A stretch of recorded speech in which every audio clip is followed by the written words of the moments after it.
জুমার রাত, বৃহস্পতিবার সন্ধ্যা থেকে নিয়ে শুক্রবার সন্ধ্যার আগ পর্যন্ত পরিমাণের সবচাইতে বেশি করতে হবে যে আমলটা, সেটা হলো দুরূদ শরীফের আমল।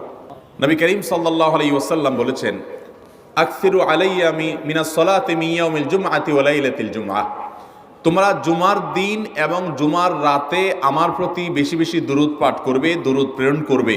ফা ইন্না সালাতাকুম মা'রুদাতুন আলাই, কারণ তোমরা যে দুরূদ পাঠ করো এটা আমার কাছে পেশ করেন আল্লাহর ফেরেশতারা, এবং রীতিমতো নামধাম সহকারে আল্লাহর একদল ফেরেশতা নিয়োজিত আছে। তারা বলেন, আল্লাহ, হে আল্লাহ রসুল, আপনার অমুক উম্মত, অমুক অনুসারী, আল্লাহর অমুক বান্দা পৃথিবীর অমুক প্রান্ত থেকে, অমুক দেশ থেকে, অমুকের সন্তান, সে আপনার প্রতি দুরূদ পেশ করেছে জুমার দিনে, জুমার রাতে বা অন্য সময়ে।